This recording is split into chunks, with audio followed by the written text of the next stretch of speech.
All right, Kylie, can you see my screen now? Yes. Yep.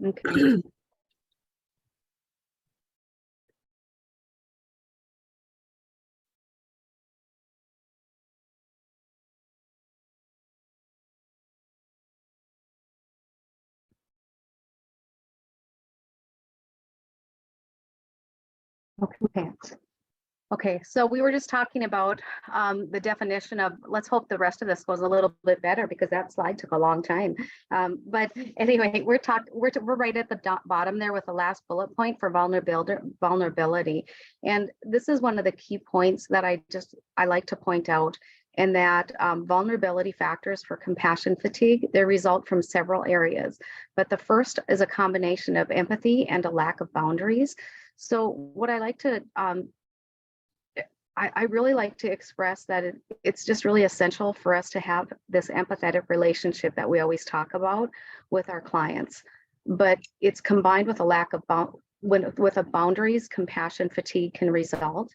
So empathy requires that we can understand both emotionally and cognitively the experience of the client and be able to communicate that understanding. But it brings the provider closer to the client, but it can result in us more directly experiencing the client's distress. So if we are not able to find a balance of sufficient empathy with the people that we work with and sufficient protective boundaries with our own emotions, then we are more vulnerable to compassion for fatigue. And so what that, just a more layman's term on that, is that there is a vulnerability that we have. We always tell people that we have to have empathy when working with the clients that we work with. But we also have to realize that when we do allow ourselves to have empathy for people that we work with, it does result in some vulnerability on our end. And so we have to really find a balance between empathy and boundaries. Because what I often find when I work with people who are experiencing compassion fatigue is that they let go of some of their boundaries, and they were confused with how to have empathy, but also to keep boundaries in place, whether it be with working with clients or putting the amount of work hours that they put in, or just extending themselves in a way that they physically and emotionally just didn't have the ability to do. And so that's where compassion fatigue really sneaks in on when we're working in the helping profession. Another area is the working environment and workload. And so we tend to have a high intensity workload. In anybody that I've ever talked to that works in the helping profession, they talk about how intense the workload is. And that happens for a variety of reasons and a variety of environments. And then there are some physically and emotionally demanding assignments, additional work days, the tasks of the repeated tasks, the perceived lack of control in the workplace or the work. Sometimes there's some low job satisfaction, and then unclear outcomes or successes at work. I think that's one that some of our people that have talked about often, is that there aren't as many successes as we're at work as they would like to see. And then work-life balance. This is inadequate rest time during the workday and leave from home. And this happens when you are in administration, or whether you are working in direct practice, or whether you are working within just the community, even if it's not clients. We all have to find what that work-life balance is. We don't want to tip on the rigid side, but then we also don't want to tip on that side where we don't know where that balance is. And then lack of support. I certainly don't see this as much as I used to, but this also contributes to compassion fatigue. Lack of support, lack of meaningful recognition, and poor managerial support. I have seen a big difference since COVID, where administrators and administrative supervisors and colleagues and peers have really picked up the step when it comes to supporting people who they work with. Even if there are not budgets tied into that recognition, it's either just telling somebody that they're doing a good job or supporting them in any way that they can, having more break times within meetings, and just really supporting one another that way, even if it isn't within the budget to do so. And then personal self-care, for personal resilience and coping capacities. With personal self-care, it used to be when self-care was first talked about, people would say, well, I need to go out for coffee, I need to have the massages, I need to have my hair done regularly, I need to go out and buy new clothes. And that's really not what we're talking about here when it comes to self-care. And so just knowing that self-care can contribute to compassion fatigue if you don't have the ability to understand what works well for you, and if you don't have the means to support that. So those are some additional factors that can contribute. And then those two components that I talked about in the agenda, when we talk about the first component, it's vicarious or secondary traumatic stress, which is indirect exposure to trauma from helping others. And those symptoms might look like some anxiety, some intrusive thoughts, some hypervigilance, and some numbness. And then we also are going to be talking a little bit more about burnout, which is associated with too much work and not enough resources to do the work well. The effect looks like depression and anxiety, physical and emotional exhaustion, difficulties to enjoy activities at work or home, and you experience more conflicts both at home and in the workplace. Let's look at a little bit on difference with some of the warning signs with compassion fatigue, and then we're going to compare it to burnout. You'll notice that some of the warning signs are the same on both sides. So, and know that if you feel like this from time to time, this is not what compassion fatigue is. But if you're feeling these more than you aren't feeling these, then you might want to go ahead and do one of those self-assessments, or reach out to your supervisor, or go see somebody for some additional support. So compassion fatigue. So these are some feelings of feeling on edge and easy to startle, feelings of hopelessness as if nothing will ever go right, feeling angry or irritable without any obvious reason, just no caring anymore, just really being fed up. Avoid certain thoughts or feelings because they remind you of some frightening experience. Avoiding certain situations or activities. Avoiding or ignoring people you help. Feeling disconnected from others. A loss of sleep or feeling drained. And then we have for burnout, this is stress-related condition. It's built up over a period of time by work-related factors such as high workload or feeling underappreciated. So again, feeling that anxiousness or irritable, feeling depressed, feeling tired most days after resting, loss of sleep, difficulty concentrating, getting sick more often, changes in appetite, disconnecting from others, reduced work productivity, and again, just not caring anymore and feeling fed up. When we talk about compassion fatigue, like I said, I like for everybody to know that there is a connection when it comes to how we react to stress within our brains. So we're going to go ahead and, like I said, all these things tested out when we did it before the presentation. So let's go ahead and see if this works for us. It's just a 4-minute video that talks about how stress affects your brain.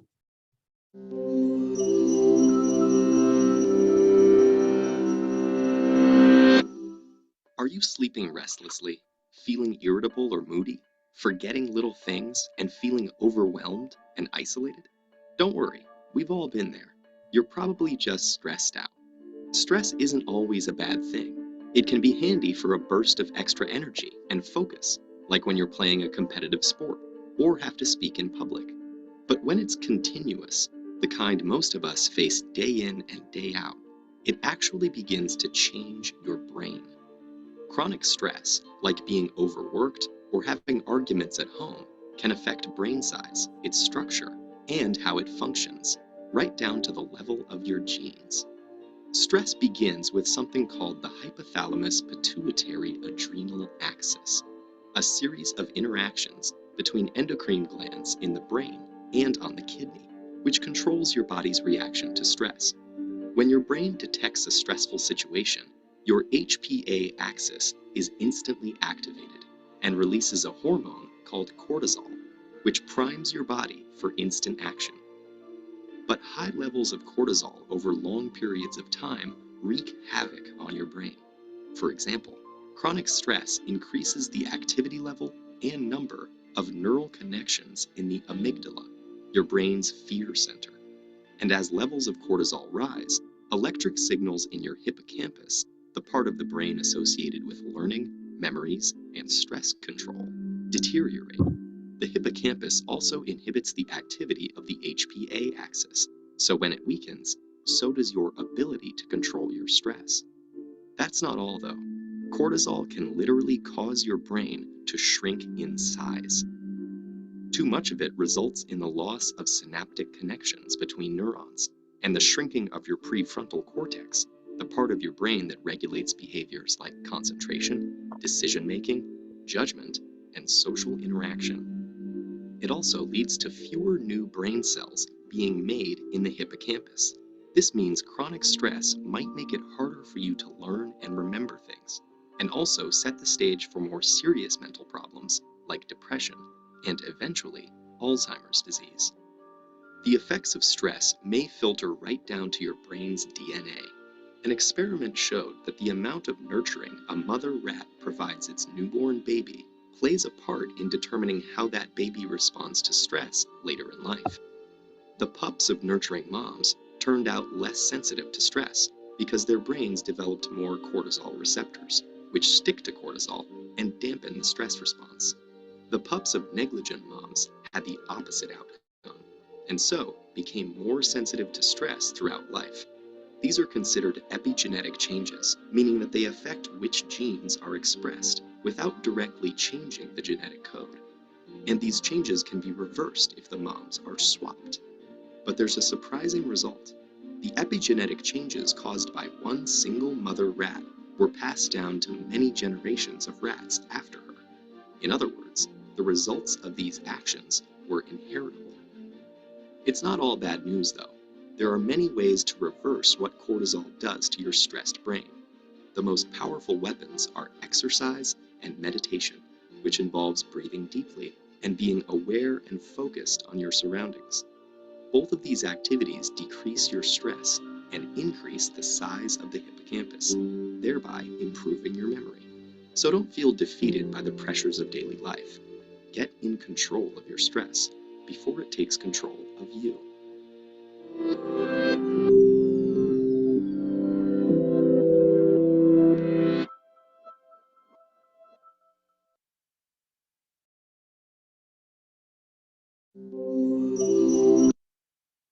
Okay, we're just going to stop it there. I don't want it to go again.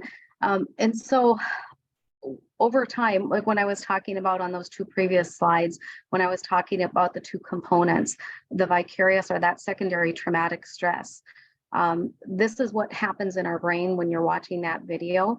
And so, like they said, that there are things that we can do to help manage the stress and how it affects our brain. And so we're going to talk about that a little further on in the presentation. But I always think it's a good idea for us to know what's going on in our brain when our bodies and our minds and how we're acting is just kind of out of line from how we normally are. It's a good idea to look back into what our brain is doing, because what we think is what we feel, and then is how we behave. And so it's all connected. And so let's go on to the next slide and see what comes up next here. So let's talk about who can experience this compassion fatigue that we're talking about, people that can happen. So people who provide care, assistance, and support to others in physical or emotional pain with empathy and compassion. And so I'm not sure who's all on this presentation today, but I know that it is a group of people who are helping other people. And when you look at society today, you look at all of the problems that our clients are having, they have exacerbated since I was even out in the field, it seems like. And so anytime we are caring for and assisting those that have been through such traumatic experiences, we do go back into one of those components with that secondary traumatic stress. And then right along with that follows the burnout. So, who can experience it? All of you. These qualities that help you to do your job place you in a direct path to experience vicarious trauma, which is that first compassion fatigue component. And this exposure could develop several of the symptoms associated with PTSD. What are some of the causes? We talked more about the symptoms so far than the causes, but with the causes, we want to talk about working with adults, specifically with children who experience trauma and or violence, lack of training in dealing with trauma issues, past histories of trauma or violence in the worker's life. And this is a whole presentation that we could give, is that we always talk to people and say, do your best to work some through of your past trauma that you have experienced, because when you're working with people who have trauma and then you have past trauma as well, that can create compassion fatigue sooner in your work. And then a minimum or lack of care or self-care habits, long periods of intense work with victims of trauma or violence. How can it affect you professionally?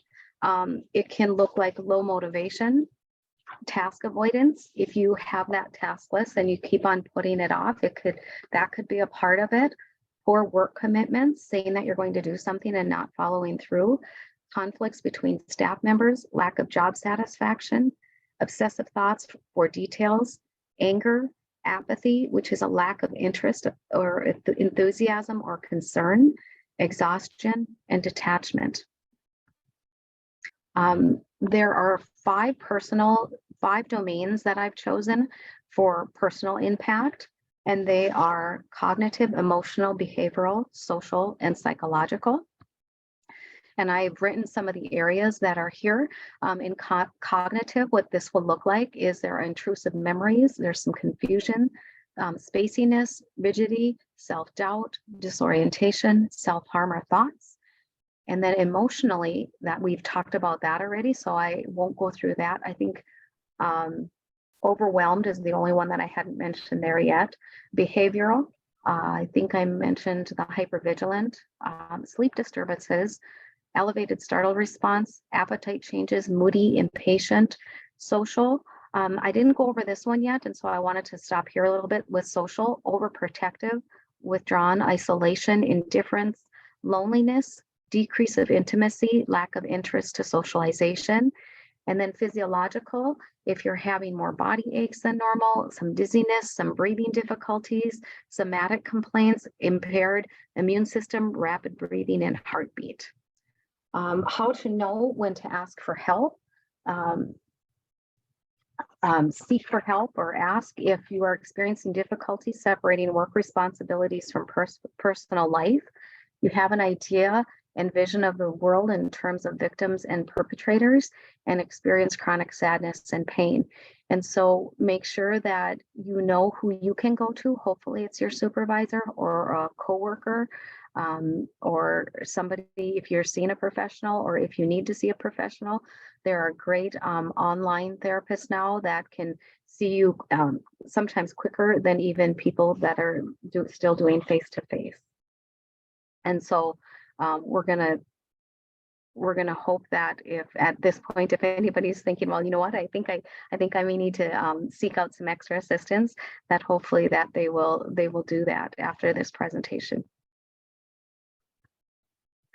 Okay, we are going to take a 3-minute break right now, and go ahead and ask if there are any questions or comments.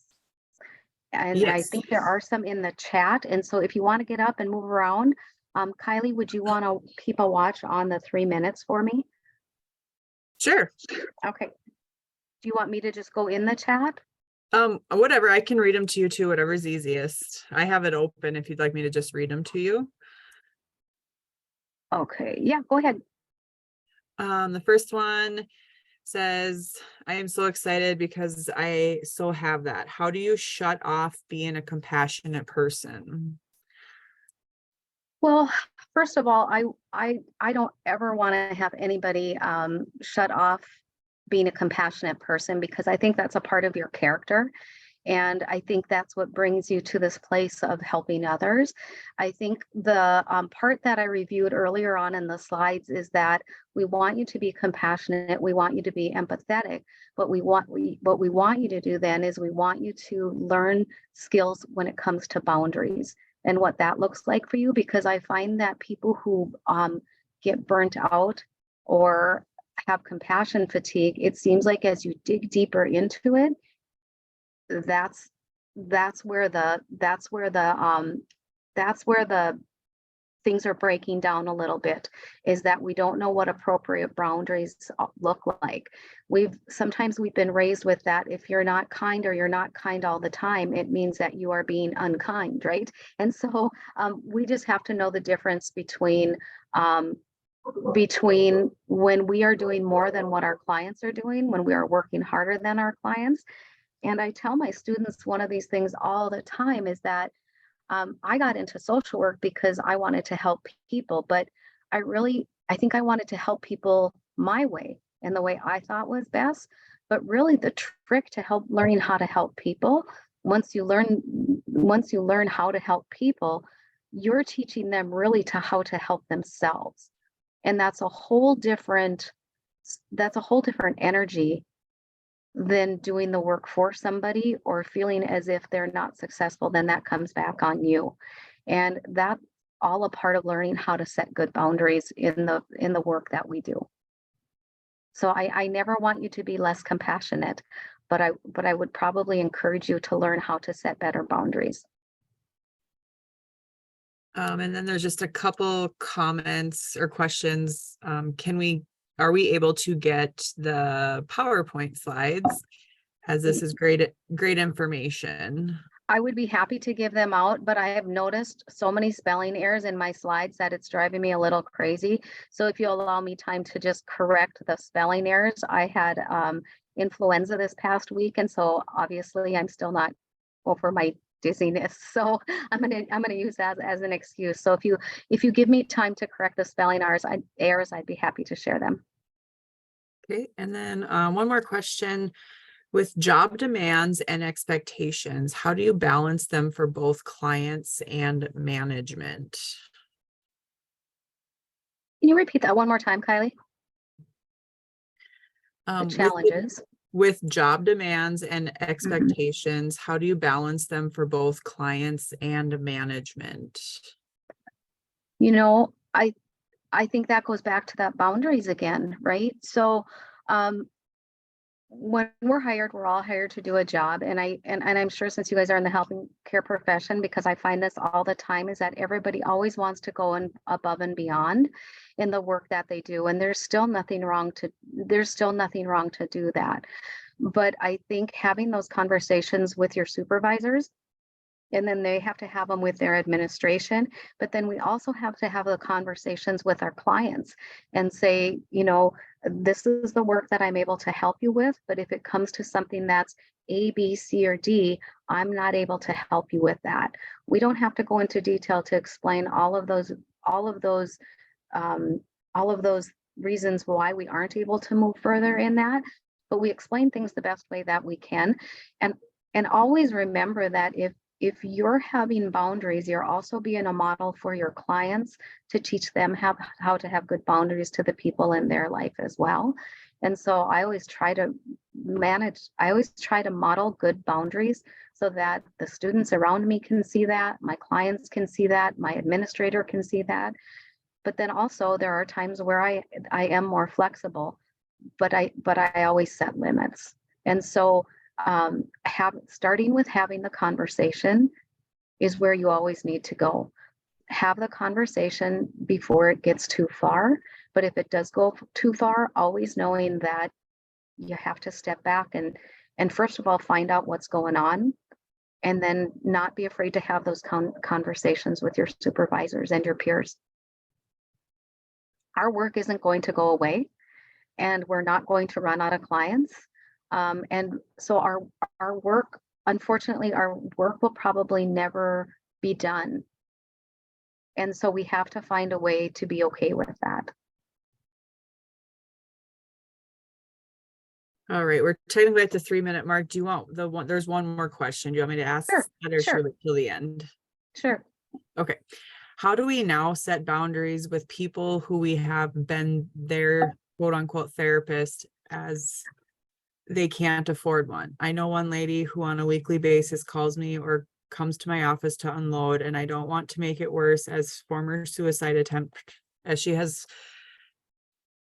as she formerly suicide attempt. It's very touchy and I don't know how to set those limits. I am the only person who does this job for the county, so I don't have a secretary to buffer who sees me. Mhm. Well, first of all, I think that's a really great question, and I don't think I can give a full answer without even knowing more of the situation, but I can't know more of the information because of HIPAA. So, first of all, safety is, we always have to worry about safety, and I'm so sorry that you're in this position within your county, and also, you know, with this client that that really only has you as a support system, and so anytime I had a situation like that, I mean, that's what made it hard for me to leave direct practice, was I had clients like that as well. And so when I left private practice, that really was difficult, and it does weigh on a person quite heavily. But first of all, knowing that if somebody, if you have done due diligence and if you have done what you need to do within the limits of your job and within the limits of your profession and who you are as a person, that's a lot. Like that's already a lot. So to expect that in your work you have to do more than that, or even can do more than that, that's what happens with compassion fatigue, is that we don't put limits on ourselves. So I understand that you have a client that is used to having one-on-one with you. Understand that you are the only one in your county, but if you're not healthy and if it's affecting you, you're no longer going to be help her the way you need to help her either. And so, you know, I would, hopefully you have a supervisor that you can go to discuss this with, because I think this is what it comes down to. And these are those serious situations that all of you encounter from time to time. And so I certainly don't want you to make these decisions on your own of what to do with this client. But if you don't stay healthy, then you're going to be right into this pocket of having compassion fatigue or burnout. And you need to work that through with somebody, somebody who knows exactly what your situation is. Of course, it's very serious when you have clients who are suicidal, or who have, you know, have a history of having those suicidal thoughts. Many of us have had clients that have completed suicide, and it's a really difficult situation, but it's one that we have to discuss further than just a presentation like this. So I would encourage you to reach out to your supervisor on this one. All right, that is it for questions. All right, thank you so much. Excuse me. Like I said, I had influenza, and I'm on the mend, but I'm a little sketchy yet, so I apologize if this presentation isn't up to par for all of it. Okay, let me go ahead and go on to the next one here. So let's talk a little bit about, we talked about what compassion fatigue is. We talked about what's going on in our brain when we have compassion fatigue or burnout. But I'm also, as a social worker, I really believe heavily into strength-based.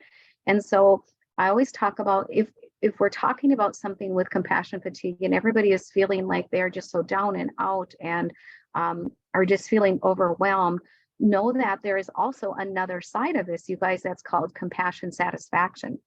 And so compassion and satisfaction, it's the positive state of feeling happy and at ease in your role of a helping professional. So sometimes I think we get into a negative rut in thinking that every day has to be overwhelming, every day has to be stressful, every day has to be hard. But that's not why we got into working with people. And so know too that there is something called compassion satisfaction, and that's what we're striving for.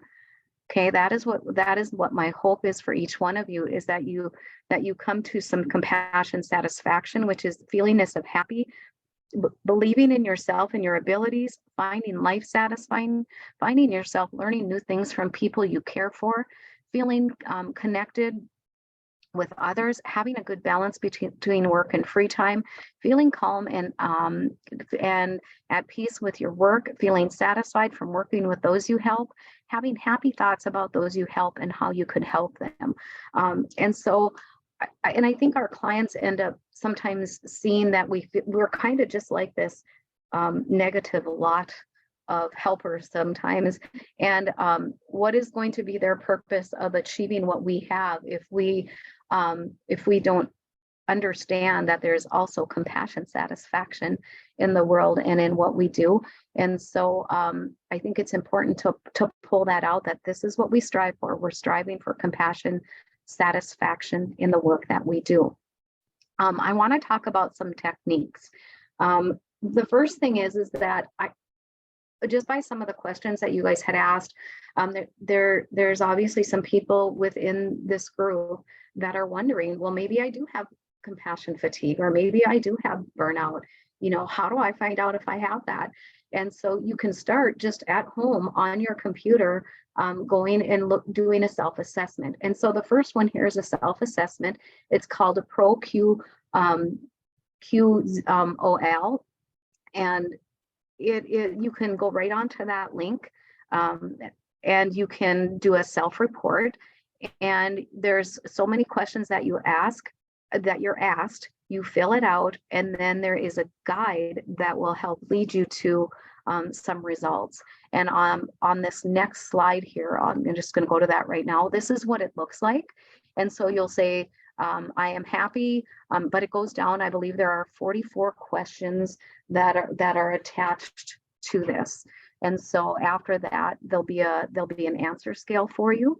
And so I really want to encourage you guys to see that. Even do that as a team, in a team meeting if you want, and bring your results if you guys want to share that. Include self-care as a routine.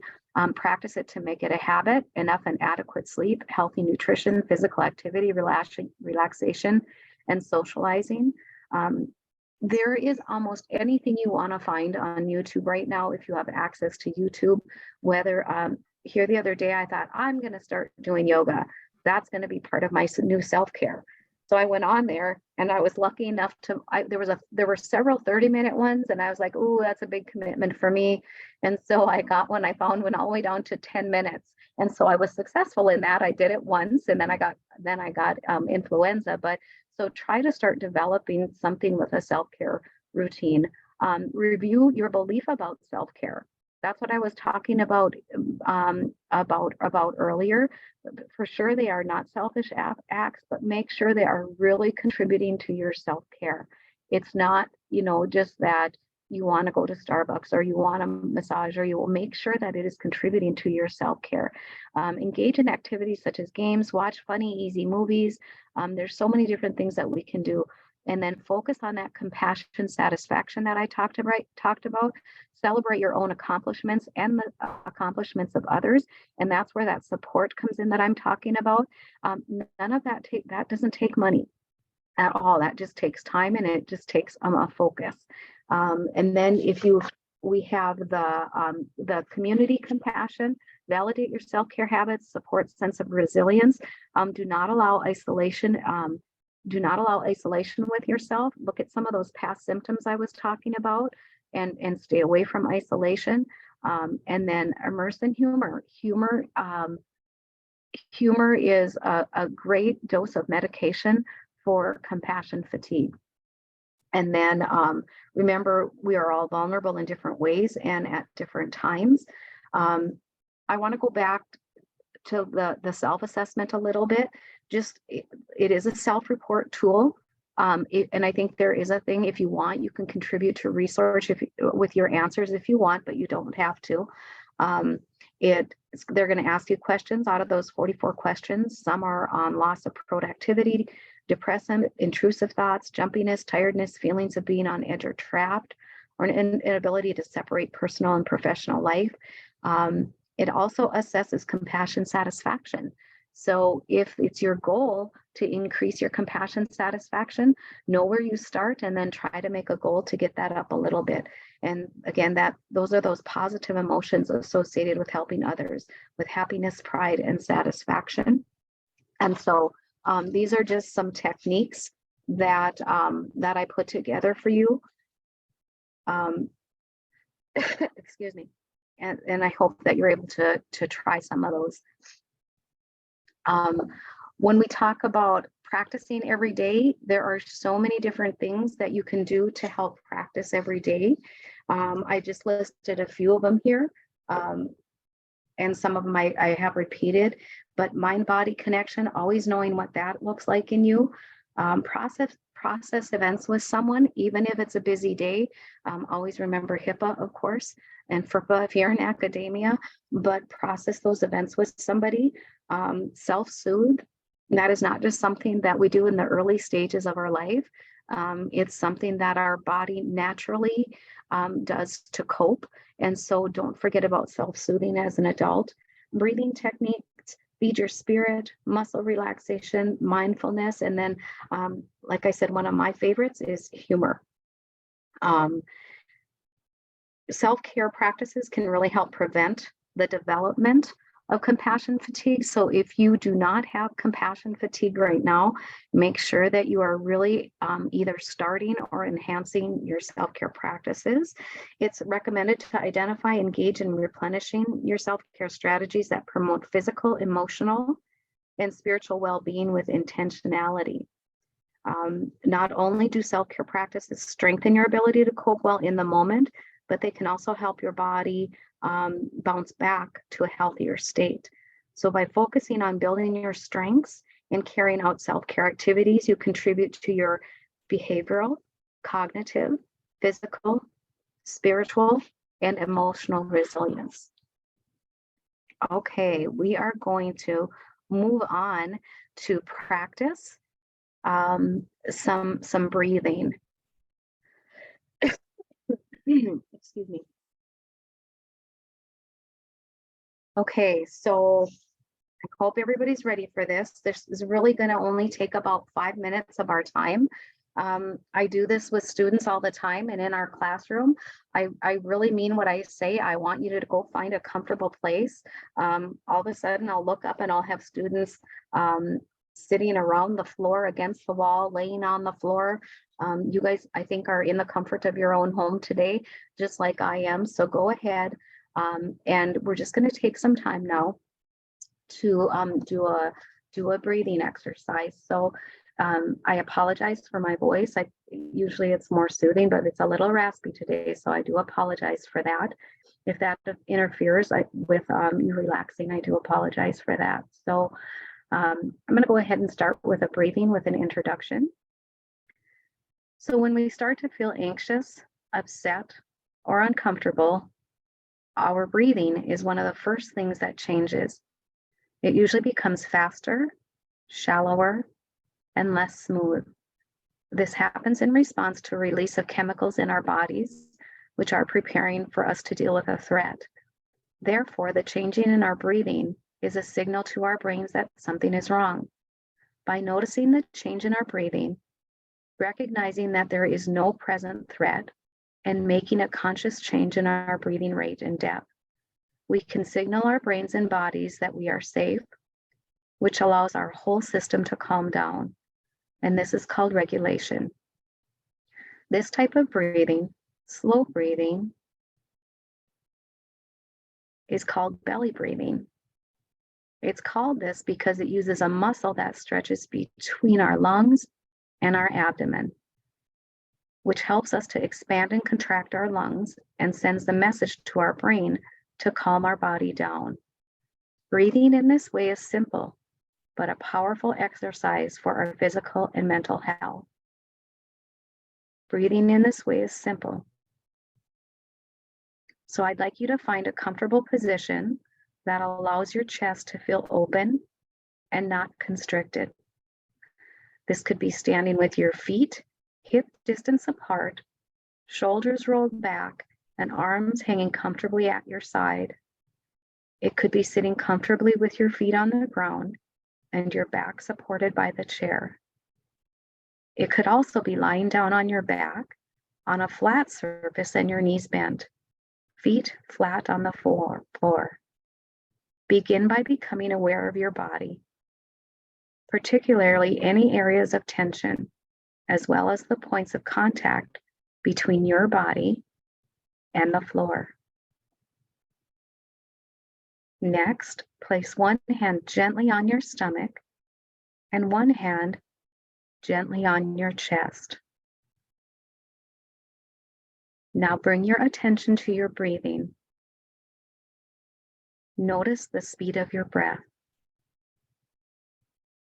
Is the hand on your chest moving up and down as you breathe? Is the hand on your belly moving?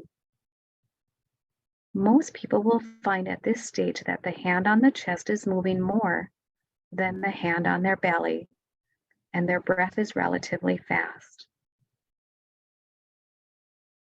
Now, focus on bringing more of your breath into your stomach.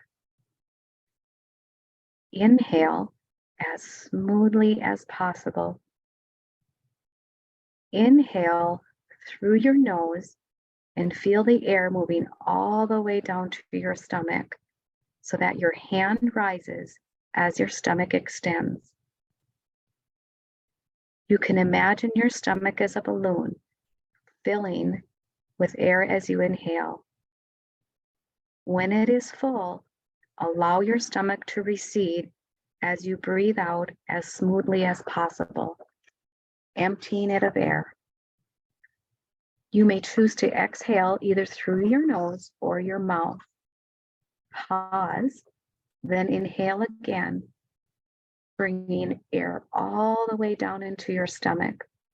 You will notice that you are able to inhale for longer this time, bringing more air into your body. Although when you first try this exercise, it may feel strange and less comfortable because your muscles are moving in a new way, and you may not be used to it slowing down and relaxing. But with each breath, it should feel more natural and easier. You should notice that with this type of breath, your hand on your stomach moves more than the hand on your chest. You may also notice your breath slowing down as they get deeper. Continue breathing like this for 5 more breaths.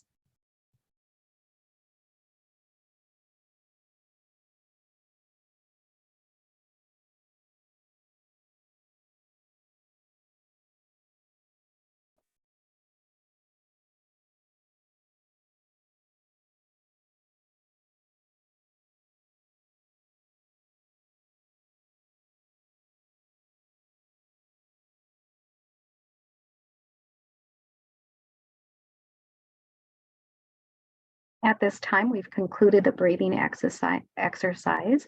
I'd like you to notice how you feel after practicing this type of breathing. Could you please go ahead and put in the chats if this made a difference with your breathing and what you noticed?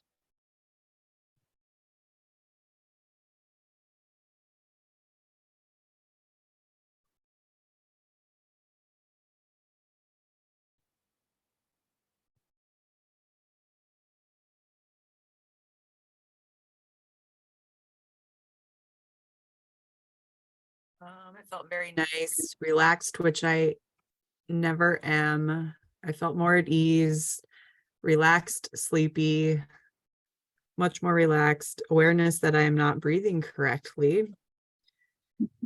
Relaxed. After lunch, could move on to a nap. That is exactly how I wanted you guys to feel. Thank you so much for participating in that.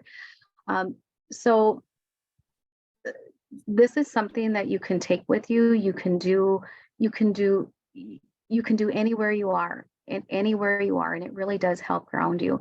And so taking it back to what breath and pain, remember that stress that we're talking about. So when we anticipate pain, when we anticipate stress, we tend to hold our breath, which can actually increase that sensation of pain and stress. And as we tense the muscles around that place, so focusing on your breathing can help move our mind's focus away from pain, stress, and it reduces that sensation.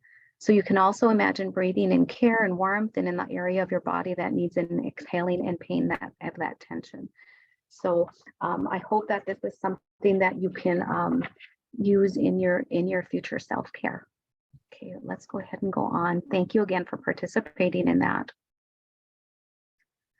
So what I want to encourage you to do is really structure your self-care. So develop a self-awareness plan and listen to our bodies.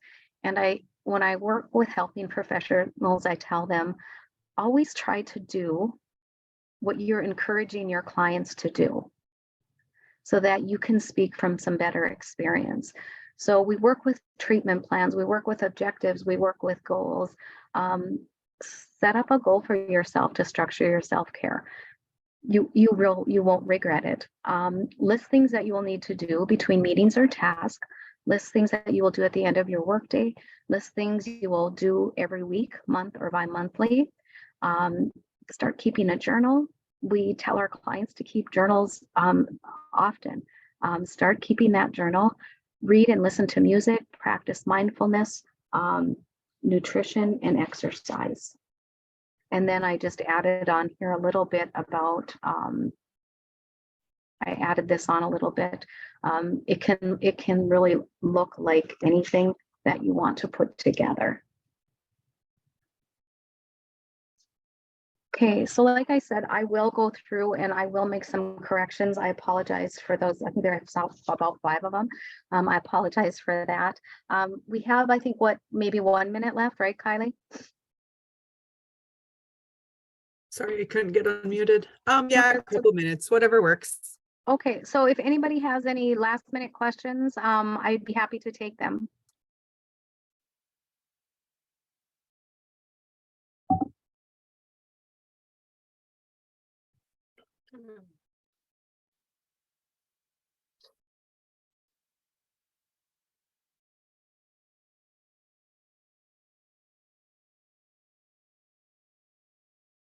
Have you done emotional rescue training?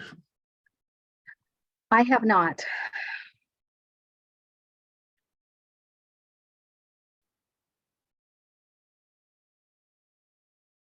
Have you?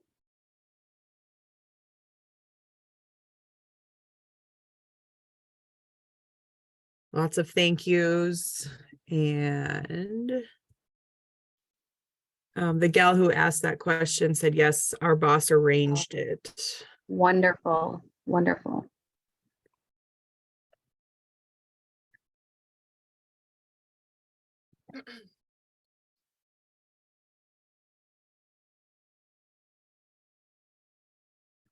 Sorry about the technology issues in the beginning. If you have any questions, I do have my email up on here. And like I said, I will get those PowerPoints out to you. Okay? Yes. All right. All right. Thank you, everyone. Have a beautiful rest of your day. Stay safe. Yes. Thank you so much, Heidi, for taking time out to present to us. Very, very good information. Awesome.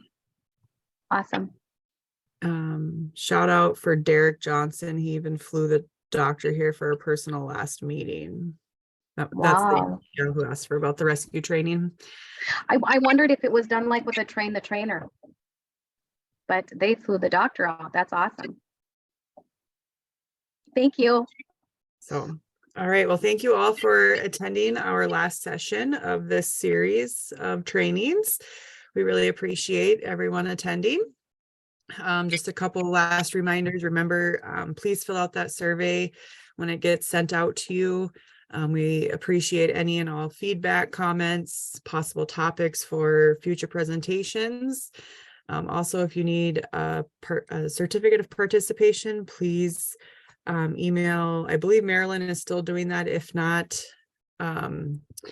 she did send out the email for our new gal Stacy, who is taking over Marilyn's spot in these trainings. So and then once we get the PowerPoint, we'll get that sent out to the group. So thank you guys all again for attending. Hope everyone has a wonderful holiday season, and we will be back in April. Take care.